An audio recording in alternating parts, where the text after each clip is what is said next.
ఈరోజు first frame entertainments విపో Srinivas గారు సమర్పించిన, రాజీవ్ రెడ్డి గారు, సాయిబాబా గారు నిర్మించిన, క్రిష్ గారు జాగర్లముడి దర్శకత్వం వహించిన గౌతమి పుత్ర శాతకర్ణి ఇవాళ ట్రైలర్ లాంచ్కి ఇచ్చేసిన ప్రేక్షక దేవుళ్లకు, నా అభిమానులకు, అలాగే ఈ యొక్క ట్రైలర్ విడుదల కార్యక్రమాన్ని అన్ని ప్రాంతాల్లో వీక్షిస్తున్న తెలుగు ప్రేక్షకులకు, తెలుగు జాతికి, అలాగే ఈ కార్యక్రమానికి ఈనాడు ఇక్కడికి విచ్చేసిన మన తెలుగుదేశం పార్టీ కరీంనగర్ జిల్లా అధ్యక్షులు రమణ గారికి, అలాగే విజయరమణారావు గారికి, పెద్దిరెడ్డి గారికి, డాక్టర్ సత్యనారాయణ గారికి, అలాగే ముఖ్యంగా మా సుధాకర్ రెడ్డి గారికి, నైజాం డిస్ట్రిబ్యూటరు మా చిత్రానికి మొట్టమొదటి సినిమాని తీసుకుంది ఆయనే. అంటే ఎంతో విశ్వాసంతో, ఎంతో ధైర్యంతో ఆయన, అంటే మా అందరి మీద టీం, నేను ఏదన్నా ఒక సమిష్టి కృషిని నమ్ముతాను నేను ఎప్పుడు. ఎందుకంటే రెండు చేతులు కలిస్తేనే చప్పుడవుతాయి. అలాగే ఎంతోమంది అతిరిత మహారథులు, ఇక్కడ సాయి మాధవ్ గారు ఉన్నారు, అద్భుతమైన సంభాషణల్ని రాయడం జరిగింది. ఇవాళ ఆయన జన్మదినం కూడా మీకు నా జన్మదిన శుభాకాంక్షలు తెలియజేసుకుంటున్నానండి. అలాగే పాత్రికేయులందరికీ, మిగతా ఈ థియేటర్ యాజమాన్యం శ్రీనివాస్ గారికి, అలాగే మేనేజర్ కమలాకర్ గారికి, అందరు కూడా పేరు పేరున ప్రతి ఒక్కరు కూడా నా హృదయపూర్వక కళాభివందనాలు తెలియజేసుకుంటున్నాను. చాలా సంతోషంగా ఉంది.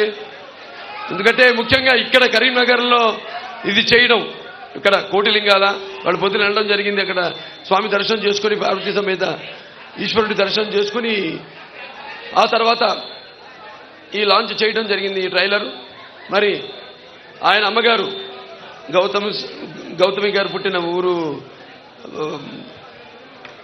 కోట్లింగాల, అటువంటిది ఆవిడ ఇక్కడ పురుడు పోసుకుని మరి ఇక్కడ తన బాల్యమంతా గడిపి గౌతమి పుత్ర శాతకర్ణి, మరి తర్వాత ఇక్కడి నుంచి తన శాతవాహన సామ్రాజ్యానికి సింహద్వారం అయిన కోటిలింగాల నుంచి అటు మెదక్ జిల్లా కొండాపూర్ నుంచి కొన్నాళ్ళు పరిపాలన సాగించి ఆ తర్వాత అమరావతి రాజధానిగా, అటు శ్రీకాకుళం, కృష్ణా జిల్లా శ్రీకాకుళం, అటు నుంచి ప్రతిష్టానపురం అంటే ఉజ్జయిని నుంచి ఈ అఖండ భారతదేశాన్ని ఏకఛత్రాధిపత్యంగా పరిపాలన సాగించిన మహానుభావుడు, శకపురుషుడు మన శాతకర్ణి. అటువంటిది ఆ చల్లని సముద్ర గర్భంలో దాగిన బడబాలను ఎంతో ఆ నల్లని ఆకాశంలో కనిపించని భాస్కరులందరూ అన్నారు మహాకవి దాశరథి గారు. అలాగే మరి ఈనాడు మనం నిజంగా చూస్తే మనకంటూ ఒక దేశాన్నిచ్చి, మనదైన చరిత్రనిచ్చి, ఒక వారసత్వాన్ని ఇచ్చి, ఈ ప్రపంచ పటంలో మన దేశానికి ఒక గౌరవాన్ని ఇచ్చి, ఒక బిడ్డ ఎరుగని పురిటి నొప్పుల్లా ఈ పొడవి గర్భంలో కానరాని ఒక భాస్కరుని వీరగాథ ఈ శాతకర్ణి, గౌతమి పుత్ర శాతకర్ణి. మరి ఒక తెలుగు బిడ్డగా, అలాగే ప్రపంచవ్యాప్తంగా తన వెన్నముక్క మీద తెలుగు జెండాని ఎగురవేసిన నందమూరి తారక రామారావు గారి వారసుడిగా ఈ యొక్క కథని చాటి చెప్పడం నా ధర్మంగా భావించాను. అనుకోకుండా కాకతాళీయమో యాదృచ్ఛికమో మరి ఆనాడు నేను 100 సినిమాలు 99 సినిమాలు చేస్తున్నాను. నా 100వ సినిమా ఏం చేయాలా అని కథలు వింటున్నాను. కొన్ని నచ్చలేదు, కొన్ని నేను అనుకున్న రేంజ్కి, నేను అనుకున్న స్థాయికి, ఏదైతే మా ప్రేక్షకులు, నా అభిమానులు కోరుకునే స్థాయికి రాలేదు అని సతమతం అవుతున్న సమయంలో మరి క్రిష్ గారు రావడం, అంతకుముందు మాకు పెద్ద పరిచయం కూడా లేదు. మమ్మల్ని అందరినీ దేవుడే కలిపాడు. అది నేను ఎప్పుడు చెప్తుంటాను, ఎన్నో సందర్భాల్లో. అన్ని కాకతాళీయంగా అదృశ్యంగా జరుగుతుంటాయి నా జీవితంలో. అప్పుడు డాక్టర్ వేషం అంటే నిజంగా నేను అందరూ అంటుంటారు డాక్టర్ని అవుదామని, యాక్టర్ అయ్యానని. నేను అలా ఎప్పుడు అనుకోలేదు, యాక్టర్నే అవుదాం అనుకున్నాను. అటువంటి అప్పుడు మరి ఒక సినిమాలో ఓ డాక్టర్గా చేసినప్పుడు బసవతారక ఇండో అమెరికన్ క్యాన్సర్ హాస్పిటల్కి చైర్మన్ అవ్వడం జరిగింది. అలాగే శ్రీరామరాజ్యం చేయడం, అటు ఒక లెజెండ్ సినిమా చేయడం, ఆ తర్వాత హిందూపూర్ శాసనసభ్యుడిగా నేను ఎన్నిక కావడము, అలాగే ఈ 100వ సినిమా ఏం చేయాలా అని నాలో నేను సతమతమవుతున్న సమయంలో రావడం, ఆ చిత్రాన్ని అడగడం, వెంటనే ఇక వెనక, ఎందుకంటే చారిత్రాత్మకంగా ఆయన గురించి మన దురదృష్టం ఏంటంటే చాలా తక్కువ చరిత్ర ఉంది ఆయన గురించి. ఎందుకంటే అప్పటికి ఎప్పుడు శకపురుషుడు అన్నానంటే ఈ జంబూద్వీప కాలమాన పట్టికలో ఆయన ఎప్పుడైతే సింహాసనాన్ని అధిష్ఠించాడో అప్పుడే మనకి ఆ రోజే ఉగాది పండుగను మనం జరుపుకుంటాం. మన రాష్ట్రాల్లోనే కాదు, మన ఆంధ్ర తెలంగాణ రాష్ట్రాల్లోనే కాదు, యావత్ భారతదేశంలో మహారాష్ట్రలో గుడిపాడవ అని, అలాగే మణిపూర్లో, లేకపోతే విదేశాల్లో కూడా మారిషస్, బాలి దీవుల్లో కూడా ఈయన పేరు చెప్పుకునే శాతవాహన శకం అని చెప్పుకుని బయలుదేరుతారు. నాకు తెలిసింది మూడు శకాలు. ఒకటి శాలివాహన శకం, రెండోది స్వతంత్ర పోరాటం, మనకు స్వాతంత్రం సిద్ధించడం, మూడోది నాకు తెలిసింది ఎన్టీ రామారావు గారు రాజకీయాల్లోకి ప్రవేశించడం. మరి రామారావు గారు ఎన్నో మరి వెనకబడిన 9 మాసాలకే పార్టీ పెట్టి 9 మాసాలకే అధికారంలోకి వచ్చి మరి ఈ అధికారంలో ఉన్న పదవులకు దూరంగా ఉన్న బడుగు బలహీన వర్గాల వెనుకబడిన తరగతులు అలాగే మైనారిటీలందరూ కూడా చేయూతనిచ్చి వాళ్ళని అధికార పీఠం మీద కూర్చోబెట్టిన మహానుభావుడు నందమూరి తారక రామారావు గారు. మరి ఇక్కడ తెలంగాణ జిల్లా ఇది తెలంగాణ రాష్ట్రానికి వస్తే అప్పుడు ఉమ్మడి రాష్ట్రంగా ఉన్నప్పుడు ఆయన చేసిన ఎన్నో సంస్కరణలు. ఇక్కడ పోలీస్ పటేల్ పట్వారీ ఈ యొక్క వ్యవస్థను నిర్మూలించడం, మాండలిక వ్యవస్థను తీసుకురావడం, అలాగే 610 జియో దాని ద్వారా ఇక్కడ స్థానికులకి ఎక్కడ వాళ్ళకి అక్కడే ఉద్యోగాలు కల్పించే అవకాశం ఇవన్నీ కల్పించడం జరిగింది. మరి ఈరోజు ఇటువంటి చిత్రాన్ని చేసినందుకు నిజంగా అద్భుతం, ఒక అనిర్వచనీయమైన అనుభూతి, ఆనందం మాటల్లో. అంటే ఇప్పుడు మీరు చూసే ట్రైలరు, నేను కూడా ఇదే మొదటిసారి చూడటం ట్రైలర్ని. అందుకే నా ప్రేక్షక దేవుళ్ళ మధ్యలో కూర్చుని ఈ యొక్క ట్రైలర్ని చూద్దాం అని మరి నాన్నగారు ఆనాడు నిర్వచనం ఇచ్చారు. ప్రజాస్వామ్యానికి కొత్త నిర్వచనం ఇచ్చారు. అలాగే ప్రజల దేవుడు, సమాజం దేవాలయం, నేను అందులో అర్చకుండని. మరి ఆ మహానుభావులు ఎన్టీఆర్ అంటే అందరూ అనుకున్నట్టు కేవలం నందమూరి తారక రామారావు గారిని మాత్రమే అనుకోను. ఎన్నంటే నటనాలయం, ఆయన ఇల్లే ఒక నటనాలయం. అందులో ఆయన నటరాజ నటసింహుడు. టీ అంటే తార మండలంలోని తారక ధ్రువతారకుడు. ఆర్ అంటే రాజర్షి, రారాజు, రాజకీయ దురంధర యుగంధరుడు, రమణీయ రమ్య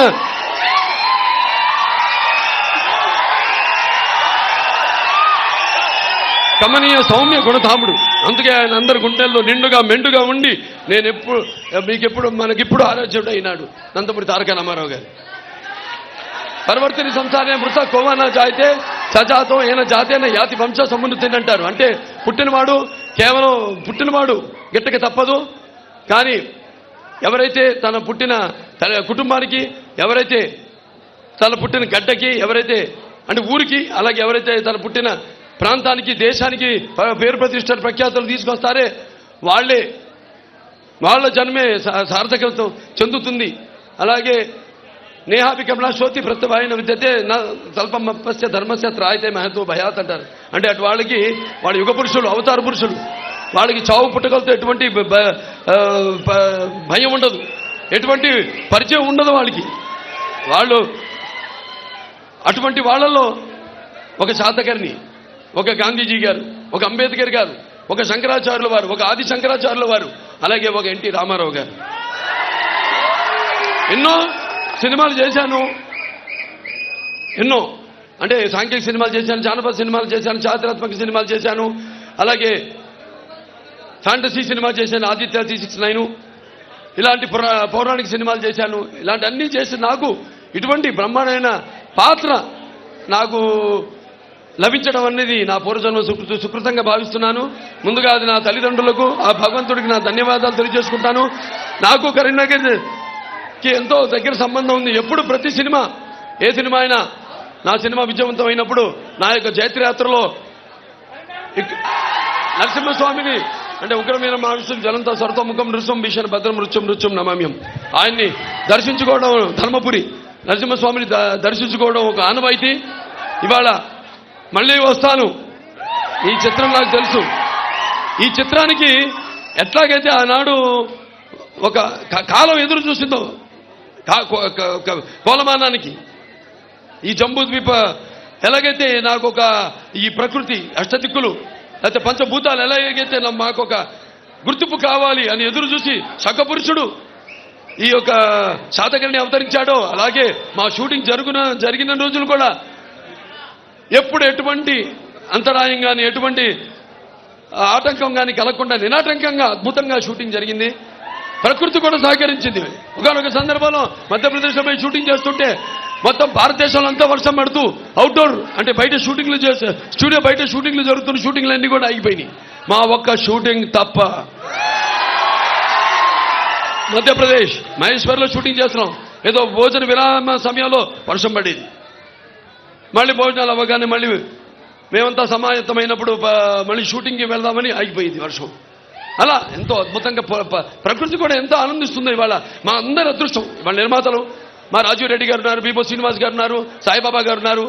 వాళ్ళంతా ఒక మంచి చిత్రాన్ని అందించాలి అని మంచి సత్సంకల్పంతో ఈ చిత్రాన్ని ఆరంభించడం జరిగింది. అలాగే ఇక కృషి గారు మన తెలుగు పరిశ్రమే కాదు యావత్ భారత చలనచిత్ర పరిశ్రమ గౌరవించదగ్గ దర్శకులు ఆయన. ఎందుకంటే ఇవాళ ఎన్నో సినిమాలు చేశారు ఆయన తెలుగులో. ఐదు సినిమాలు, ఇది ఆరో సినిమా. మనం చూసుంటాం. సినిమాకి ఎటువంటి పోలిక లేకుండా ప్రజలకి ఏదో మంచి సినిమా, ఒక కొత్తదనం సినిమాకి వ్యత్యాసం చూపించాలని, ఏదో కొత్తదనాన్ని అందించాలని ఎప్పుడు ఉవ్విళ్ళూరే వ్యక్తి మన డైరెక్టర్ కృషి గారు. ఆయన ఇవాళ మన తెలుగు చలనచిత్ర రంగానికి సంబంధించిన వ్యక్తి కావడం, దర్శకుడు కావడం మనందరి అదృష్టమని ఈ సభాముఖంగా తెలియజేసుకుంటున్నాను. అలాగే సాయి మాధవ్ గారు ఉన్నారు. సాయి మాధవ్ గారు మరి అద్భుతంగా సంభాషణల్ని, అంటే నేను చెప్పాను చారిత్రాత్మకంగా చాలా తక్కువ ఉంది. ఎందుకంటే ఆ రోజుల్లో ఈ చరిత్రలు లిఖించేవాళ్ళు ఫస్ట్ సెంచరీ ఆఫ్టర్ డెత్, అంటే 178వ సంవత్సరం. అప్పటికి ఎవరు రాలా మన దేశానికి. మరి ఎక్కువ చరిత్ర లేదు. వాళ్ళ అమ్మగారే శాసనం మీద చెక్కిచ్చింది, అది కాశీలో ఉంది. దాన్ని ఆధారం చేసుకుని పుస్తకాల్లో పెద్దలు కొంతమంది, ఆయన పేరు పరబ్రహ్మ శాస్త్రి గారు, పాపం ఆయన కాలం చేశారు. ఆయనకి సభాముఖంగా నా ఘన నివాళులు అర్పించుకుంటున్నాను. ఎందుకంటే ఆయనే మొట్టమొదటిసారి, ఆయన గుంటూరు జిల్లా చెనకొండూరుకి చెందిన ఆయన. ఇక్కడ తవ్వకాలు చేసి కొండపల్లి కోటిపల్లిలో ఆ నాణాలన్నీ కూడా బయటపెట్టి, పైగా ఈ శాతవాహనులు తెలుగు వాళ్ళు అని నిరూపించింది ఆయన. అలాగే రుద్రమదేవి, మన ఓరుగల్లు రుద్రమదేవి మీద కూడా ఎంతో పరిశోధన చేసిన వారు. ఆయనకి సభాముఖంగా నా ఘన నివాళి అర్పిస్తున్నాను. ఆయన ఆత్మశాంతించాలని. ఎన్నో అదృశ్య రూపాలు ఈ సినిమాని అలా ముందుకు తోసుకుంటూ ఇంత శరవేగంగా చాలా మందిని అమ్మలా ఈ చిత్రం అయిపోయిందా ఏంటి నిజంగా ఏదో అన్నారు మీరు, ఉగాది కానీ విడుదల సంక్రాంతి కానీ ఏంటి సినిమా అయిపోయిందా నిజంగానా అని ఆశ్చర్యచకితులయ్యారు అందరూ. వాళ్ళు ఇంత శరవేగంగా ఎటువంటి మరి పెద్ద చిత్రం, మామూలుగా అయితే 2-3 సంవత్సరాలు తీసుకుంటారు ఇటువంటి చిత్రానికి, పైగా కథ లేని చిత్రం, అంటే చారిత్రాత్మకంగా చాలా తక్కువ తెలిసిన సినిమా. మనకి అశోకుడు గురించి విన్నాం, చంద్రగుప్తుడు గురించి విన్నాం, కానీ మన దురదృష్టం ఒక చక్క పురుషుడి గురించి మనకి తెలియదు. మరి మా ప్రయత్నం వల్ల ఏ సినిమా చేసినా సరే ఆ చిత్రం ద్వారా నాన్నగారు అన్నట్టు, నేను అన్నట్టు నరసింహనాయుడులో ఏంటి అది, కళ్ళు మూసుకుని కనేది కళ, కళ్ళతో అభినయించేది కళ, నిద్రపోతున్నప్పుడు కనేది కళ, నిద్రపోతున్న సమాజాన్ని మేల్కొల్పేది కళ. అటువంటి మా ఈ యొక్క ప్రయత్నం చిన్న ప్రయత్నం ఉంటాం. మేము చిన్న ప్రయత్నాలు చేయం, పెద్ద ప్రయత్నాలు చేస్తాం. ఈ పెద్ద ప్రయత్నాలకి ఎంతో పెద్ద మనసుతో ఆదరిస్తారని ఈ చిత్రం ఘనమీజం సాధిస్తుందని ఘంటాపదంగా చెప్పగలుగుతున్నాను. ఎందుకంటే తదేవ మూడుతూ ఉంటాం, సంకల్ప బలీయం అంటాం. ఈ రెండు తోడైన చిత్రం మా గౌతమీపుత్ర శాతకర్ణి. మరి ఆనాడు ఎన్నో రకాల పాత్రలు నాన్నగారు చేశారు. ఎన్నో ప్రజల మీద నమ్మకంతో ఆదరిస్తారని మనం ప్రయత్నం చేయాలి. దేశం నీకేం చేసిందని కాదు, నువ్వు దేశానికి ఏం చేశావనేది. అలాగే ఆయన ప్రజల నాడిని బట్టి నేను వెళ్ళడం కాదు, ఆయనకి ఎన్నో శక్తులు అదృశ్య రూపంలో ఆయన వాటన్నింటినీ ఆహార్యంగా అయితేనేమి, వాచకంగా అయితేనేమి ఎన్నో అద్భుతమైన చిత్రాలు చేసి మీ ముందు ఆయన అంటే సొంత సినిమాలు వ్యాపారాత్మకంగా కాకుండా సమాజానికి ఒక మంచి సందేశం ఇద్దామని, ఒక వరకట్నం అయితేనేమి, ఒక తల్లపెల్లం అయితేనేమి, ఒక గోడల దగ్గర కాపురం అయితేనేమి, ఒక పిచ్చి పుల్ల అయితేనేమి, ఒక తోడు దొంగలు అయితేనేమి, ఇటువంటి ఎన్నో అద్భుతమైన సినిమాలు తీసి సందేశాన్ని ఇస్తూ అటు ఆయన నిర్మాతల్ని వ్యాపారాత్మకంగా వాళ్ళు దెబ్బతినకూడదని వాళ్ళకి వ్యాపారాత్మక చిత్రాలు చేస్తూ అవన్నీ చేశారంటే అదంతా తెలుగు వారికి ఉన్న ప్రత్యేకత. ఇంకే భాషలో ఉన్నారు చెప్పండి? ఎవరు సాహసించలేరు. ఒక అవిటివాడికి అయితేనేమి, ఒక భీష్ముడిలో ఒక వృద్ధుడైతేనేమి, మంచి పండు వయసులో 32-34 ఏళ్లలో ఇలాంటి ఎన్నో అద్భుతాలు. మన రాజుపేదలో ఒక కురిపి వేషం అయితేనేమి, ఇటువంటి అద్భుతమైన సినిమాలు ఎన్నో చేశారు. ఆయన అడుగుజాడల్లోనే మరి ఆనాడు ఆయన ఆ పుణ్య దంపతులు పెట్టగా, అలాగే ఒక కళామ తల్లి ముద్దు పెట్టగా ఎన్నో చిత్రాలు నేను చేయడం జరిగింది. ఒక ఆదిత్య శిక్షణ అయితేనేమి, ఒక భైరవ దీపం అయితేనేమి, మొన్న రిలీజ్ అయిన శ్రీరామరాజ్యం అయితేనేమి, ఇవన్నీ కూడా మీరందరూ ఆశీర్వదిస్తున్నారు. అందుకే అంటుంటాను, ఎవరైనా నువ్వంటే కాకతీయ కత్తులు కథ తొక్కిన ఓరుగల్లును కంట చూసినప్పుడు నేను తెలంగాణ సీమ సింహాన్ని, పల్నాటి బాలచంద్రుడు పేగులు మూటగట్టుకుని అడుగుపెట్టిన, మరి గడ్డ మీద అడుగు పెట్టినప్పుడు పల్నాటి సీమ సింహాన్ని, అలాగే మన బొబ్బిలి సింహం, బొబ్బిలి పులి తాండ్ర పాపరాయుడిని ఉద్వేగాంతంగా తలుచుకున్నప్పుడు నేను బొబ్బిలి సీమ సింహాన్ని, అలాగే వేటకోడ వల్ల నాటు బాంబుల హింసావాదులను కన్నెర్ర చేసి చూసినప్పుడు నేను రాయలసీమ సింహాన్ని. మొత్తంగా బసవరామ తారక పుత్ర నందమూరి బాలకృష్ణని, నాకున్న జ్ఞాన సంపదలలో బ్రాహ్మణుణ్ణి, ఐశ్వర్యంలో వైశ్యుడిని, మంచికి మాలని, మంచి చేతులు తిరిగే మాదిగని, కష్టాన్ని నమ్ముకున్న కమ్మరిని, కొమ్మరిని, కంసాలని, రజకుడిని, నాయ బ్రాహ్మణుణ్ణి, కల్మషం లేని యాదవుణ్ణి, ఆపదలో ఆదుకుని వెలమని, వ్యక్తిత్వంలో రాజుని, అమ్మను మరిపించే కమ్మని, పౌరుషంలో రెడ్డిని, ముతబలలో కాపుని, అన్ని కులాలు ఆదరించే మీ బాలకృష్ణయ్యాన్ని, ఇంకా మీరిస్తున్న ఈ విజయాలకి ఇంకా ఎంతెంతో రెట్టింపు ద్విగుణీకృతమైన ఉత్సాహంతో ఇక ముందు ఎంతో ఇంకా ఇంత అద్భుతమైన కలియకలతో, నా ఒక్కడి వల్ల కాదు, నా నిర్మాతలు వారే నాకు ఎప్పుడు శ్రీరామరక్ష నిర్మాతలు. ఒక సినిమాలో పనిచేసే ప్రతి సాంకేతిక నిపుణుడు, ఇవాళ ఈ సినిమా కెమెరామెన్ గురించి చెప్పుకోవాలి. బాబా గారికి ఎంతో అద్భుతంగా చూస్తున్నారు సినిమాల్లో. మన అద్భుతంగా ఇవాళ యావత్ మొత్తం మనం ఏ అంతర్జాతీయ సినిమాలు ఏవైతే చూస్తున్నామో మనం వాటికి తగ్గట్టుగా వాటికి లేదా వాటిని అధిగమించి కూడా ఎంతో అద్భుతంగా అన్ని రకాలుగా అన్ని హంగులతో ఈ సినిమా మీ ముందుకు రాబోతుంది. తప్పకుండా మీరందరూ ఈ చిత్రాన్ని ఆశీర్వదిస్తారని, అలాగే నా అభిమానులు ఉన్నారు, ఇంతకాలం నా నుండి ఏమి ఆశించకుండా మీరు చూపిస్తారు అభిమానమే నాకు శ్రీరామరక్ష. ఎందుకంటే అభిమానం అనేది ఎటువంటి డబ్బుతో కొనేది కాదు, ఎటువంటి ప్రలోభాలకి లొంగేది కాదు. కాబట్టి అటువంటి విలువైన అభిమానాన్ని ఇంతమంది అభిమానులు పొందడం అంటే అది మీకు నాకు ఏ రుణానుబంధమో, ఏ పూర్వజన్మ సుకృతమో, ఏ విడదీయలేని అనుబంధమో కదా అని నాకు అనిపిస్తూ ఉంటుంది. నా అభిమానులు ఎప్పుడూ ఆదర్శంగా నేను చేస్తున్న ప్రతి కార్యక్రమానికి కూడా, మంచి కార్యక్రమాలకి మీరు కూడా ఆదర్శంగా మిగతా అభిమానులకి మీరంతా ఎంతగానో మంచి సంక్షేమ కార్యక్రమాలు చేపడుతున్నారు. చేపట్టి ఇంకా ముందు ఈ యొక్క వారసత్వాన్ని ముందుకు తీసుకెళ్లాలని కోరుకుంటూ మరొకసారి ఈ సభాముఖంగా మా నిర్మాతలు వాళ్ళందరూ కూడా ప్రయత్నం చేసినందుకు వాళ్ళకి నా అభినందనలు తెలియజేసుకుంటూ, నూతన నిర్మాణమైన భారత రాజ్యాంగాన్ని పరదేశీయుల నెతృత్వ ప్రక్షాళన చేద్దాం. దొరికిన వాళ్ళను తురుముదాం, దొరకని వాళ్ళని తరుముదాం.